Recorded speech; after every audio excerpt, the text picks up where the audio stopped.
We're going to cover translating English into predicate logic when we talk about sentences with only constants like Jeff and Fred, as well as how to do basic translations with all and some, the existential and universal quantifiers. In another video, we'll talk about how to do negated quantifiers like no and not all. First, we need to talk about establishing keys. Now, there are several ways that you can write a predicate logic formula. For example, if I want to give a frame for a sentence like X is happy, there are really three ways that are commonly done. The first one is to do something like HX. So this is what we've seen in other videos. You could also write H with the little brackets around it to say that, okay, there's only one argument here, and it's clear that the predicate is separate from the term. But you could also just write it out in English, something like happy X. And if you do something like this, you don't really have to establish what it means because we know it means X is happy, compared to something like one of these two, where you very clearly have to write out that X is happy is what HX means. So usually with predicates, this is how we do it. Sometimes we have something called binary predicates, or you can call these transitive verbs in linguistics. So for example, if you want to say X loves Y, there are two things in this predicate, X and Y, and there's a specific direction. So we could establish this as say LXY, or we could use the notation where we separate X and Y with commas in the brackets, so we know very clearly what the arguments are, or we could just write this out in plain English, loves with X and Y. So pick whichever is your favorite, but I'm sure your course, if you take one at a university or college, they're going to have a very specific one that they want you to do. So this is how we establish predicates. For completion, we can also do a comparison, like X is louder than Y, and again, we might also choose, say, LXY for this case, because louder starts with an L. So it might be pretty obvious now why we need to define what our keys are for this case, but over on the right, if we do, say, a predicate like louder than and write XY, it's very clear what this means. And the direction will always tell you uh, how X is related to Y. Okay, so the last thing when we need to define keys are your constants, since you don't know what the constants are for the same reason. So let's say you could write C as being Carlos. So these would always be proper names or things in the world, and in this case, these are lowercase letters. So maybe M is Mary. So if you wanted to write, say, Carlos is happy, then you could write H for happy and then little c to mean Carlos is happy. You're basically putting this constant into this variable here, x. Now, you can see that if we choose one of the other notations, like if you chose, say, happy, you could write just C in there, or you could just write Carlos's whole name. And now it's very clear what this means. Carlos is happy. So again, pick the notation that you want to use. But now that we've done this, let's see how we can just translate some basic sentences into predicate logic. So no quantifiers here, just with predicates and proper names. So something like Jeffrey is happy. Again, we could establish our keys, and we could say, okay, lowercase j is Jeffrey. And we could also establish that hx could be X is happy. Now, it's important that you put the variable there that tells us basically what we're substituting in. So whatever we put in this X is going to be in that frame for X is happy. So for this one, Jeffrey is happy, this could just be HJ. And that would symbolize Jeffrey is happy. Alternatively, we could write this out in a more clear notation, happy Jeffrey, and this would mean the same thing, but from now on in the video, I'm going to use this notation because this is what you see in most logic books. Okay, Solomon and Kevin are both dogs. This one's a little bit more complicated. We should establish something like dx is x is a dog, so we're assigning the property to something. And then we have two names, S and K, so S would be Solomon and K would be Kevin. So now we have to figure out how we can translate Solomon and Kevin are both dogs into predicate logic. So my recommendation here is to break this apart into two little clauses. So Solomon is a dog and Kevin is a dog. So we have DS for Solomon is a dog, and we have DK for Kevin is a dog. And this is a fine translation at this point. Okay. 3. Carlos is happier than Sue, but sadder than Fred. Okay, so here we have this framework where someone is compared to something else, and then that someone is again compared to something else. So we need like a happier than and a sadder than. So we could do HXY to mean X is happier than Y. And we could do SXY to mean that X is sadder than Y. And then we're going to give lowercase letters to these three names. And I'm just going to write them right underneath what's in the sentence for some speed. So Carlos can be C, S can be Sue, and F can stand in for Fred. Okay, so we need to do two comparisons here. 1, Carlos is happier than Sue. So we need happier than, and who is happier than who? Well, C is happier than S. So HCS would mean Carlos is happier than Sue. But is an and then sadder than Fred. We need a sadder than, and sadder than Fred. So we know that F is the second thing, but what goes in this position? Who is sadder than Fred? Well, Carlos is the one sadder than Fred. It's not directly in there, but we know that in the comparison using English, Carlos can be omitted from that position when we speak. So this really means Carlos is happier than Sue, and Carlos is sadder than Fred. So HCS and SCF would be good for this. Okay, James is a troublemaker when Kevin dislikes him. So in the sake of time again, we're going to abbreviate James as J. Is a troublemaker. So we're going to say this is TX for X is a troublemaker. And then Kevin dislikes him. So Kevin will be K, and dislikes will be a pair, well, DXY. We'll have two arguments, X and Y. Okay, now what is when? Well, remember, when is equivalent to if, and the thing after when is the antecedent. So first of all, we're going to have if D, K, well, who is him? This is the question. Who is him when Kevin dislikes him? Well, we can assume from the context that him in this case is J. So this will be if Kevin dislikes James, then James is a troublemaker. So that would be TJ. So again, we took our frame TX and we put J into that X position to make James is a troublemaker. Okay, so looking at these sort of translations is important, and I want you to remember that all of these constants here with proper names just go directly into the formula. Okay, at this point, we're going to switch over to quantifiers. So this is the first one we'll look at, and this is the for all x. So this says for all x, px, which basically means every x is p, and whatever p is just a property. So I want you to think about this, is if we have a universe, let's say there's a bunch of objects in there. We're just going to call them A0, A1, and so on. So these can be people, these can be objects, these can be whatever. When we say for all x, px, what we're really saying for its truth is that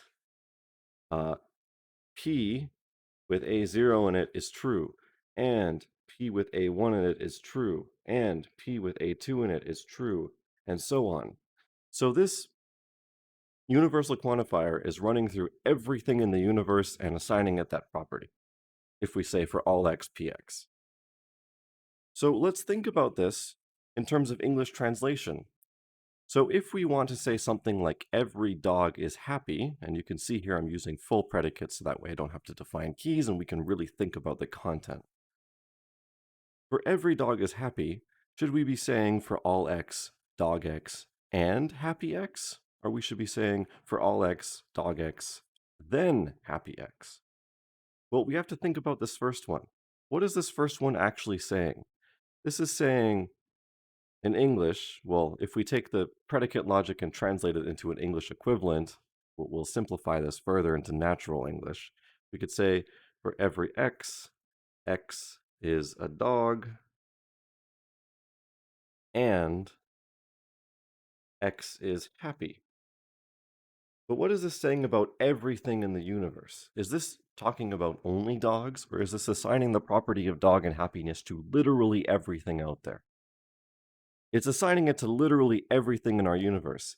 This is basically saying that everything in our universe, everything is a happy dog, or is a dog and is happy. Because this isn't putting a restriction on what we're talking about. We're just saying for all x out there, x is a dog and x is happy. So this is not the translation that we want. So I'm going to put a little no here because it's not the best translation. But what are we doing here?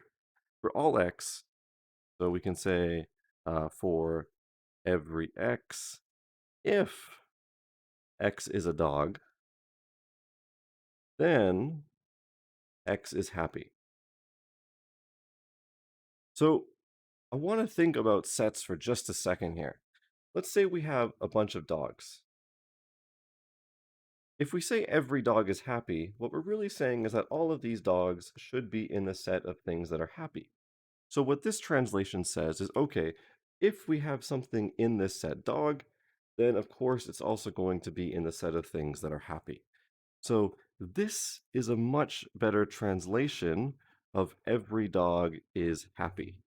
Because what we're doing is we're restricting what we're talking about to just dogs. So for every x, we want to restrict what we're talking about first. So if x is a dog, then x is happy means that every dog is happy because all of the dogs in this set must be in the larger set of things that are happy. Compared to what we're saying up top here with dog x and happy x, which basically what we're saying is that in the universe, everything in here happens to be a dog and happens to be happy. So basically, the universe is equivalent to the dog set and the happy set, which isn't really what we want. Okay, so now let's do the same thing for the existential and figure out what this means. So this is some x, px. So this would be saying that some x is p. So again, if we have a universe of objects, let's say this is A0 and A1, and so on, who knows what those objects are. When we say exists in X, Px, what we're really saying is that either A0 is P, or A1 is P, or A2 is P, and so on. Because we just have to have at least one of those having the property of P. So in this one, we're not going to be translating every dog is happy. We're going to be translating some dog is happy. Now, okay, let's think about this in sets first. Why not? So when we say some dog is happy, what we're really just saying is that there's something in the intersection of these two sets, dog and happy. There's at least one thing in there that is both a dog and happy. So if we take a look at exists in X, dog X, and happy X, or exists in X if dog X, then happy X, which one is best going to represent what we're looking for in the diagram to the right? Well, the first one. There is some dog X, and X is happy. So this is not establishing something for everything. We're just saying there's some X in our universe where X is a dog, and X is happy. Okay, so this is really just saying that some dog is happy. Alternatively, you can think of this as something is a dog and is happy, which is the same in English. So this with the arrow is not what we want to use. And for truth value reasons, it is something that we don't want to use, and that'll be covered in a later video. But essentially, the cliff notes of it is that let's say we have something like dog, and we have, I don't know, let's name a cat Meow, and then we say happy Meow. So uh, Meow is cat. Okay, so what's going to happen here if we put a cat into this equation? Well, basically, we're going to get Meow is not a dog. It doesn't matter if Meow is happy or not, but remember with the conditional, if we have 0, arrow 1, it comes out to true. So if there was no happy dog, we would still get a situation where the formula is true. That's the clip notes of it. That'll be explained in a later video, but that is why we do not use the arrow, and that is why we use the and. So the simple way you can understand it is trying to get this picture. Some dog is happy. There's something that is both a dog and happy, so we can just use the and here. So let's do some practice. I have 2 slides with practice questions. If you could beat me to it, that's great. So I'm not going to use the long form predicates. I'm just going to use short form here. So let's say is angry is going to be AX for angry. And when we say kid, this is a property of something. So something is a kid, so we can say KX, X is a kid. So I'll write this out for the first one. So KX is X is a kid, and AX is going to be X is angry. Now, the quantifier is the same thing as the existential, and it's going to be the same variable as whatever is coming after it, some kid.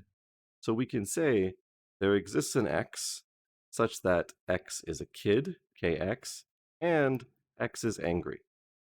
So we don't know who this is, that's why there's no constants there, but we can say there's some kid out there and that kid is angry. So there's at least one kid that is angry. So there's something in this intersection here, which of course is the kx and ax intersection. Okay, let's do the next one. Every monster is scary. So monster will be mx, is scary will be sx, and every we'll use for all x. So we're going to say for all x, and because we're talking about every something is something else, we'll use the arrow here. So for all x, if x is a monster, then x is scary. And again, for this picture, we want all of the monsters to be in a larger set of scary things. But we also want to know that there's other things in the universe. So basically we're saying, if something is a monster, then it's scary. I'll get rid of these two. I'll get rid of the little lines here, just so that way they're not too obnoxious. Okay, now we're going to do a compound sentence, so a little bit more involved here. Some friend is loving and caring. So we're going to say that x is loving is lx, x is caring is going to be cx, and we have some friend. So we're going to say friend is fx, property of being a friend. And some will be the existential that takes the same variable as friend. So we're going to say there exists an x such that x is a friend, and x is loving, and x is caring. So that was fairly straightforward. We just chain all of the properties together. Now this last one, a little bit different. So we have mammals. So x is a mammal. We have love, which is a transitive verb, which means there's 2 arguments here, L, X, Y. All is going to be the universal that takes the same quantifier as, takes the same variable as mammals. And what about Fred? Remember, we don't want the property of being a Fred because Fred is a constant. We want to use that letter F. So we can use this the same way as before. So for all x, if x is a mammal, then x loves Fred. So we know specifically who's being loved here. So we can just put the constant right in there. With all mammals, we don't know specifically which mammals we're talking about, so we use the general quantifier here, the universal. Okay, let's do 2 more that are a little bit more complicated, and actually we have a 7th one at the bottom, so there were 3 more. Okay, this is more complicated. Every friend who eats sushi is tall. Okay, this is a very complicated sentence because we have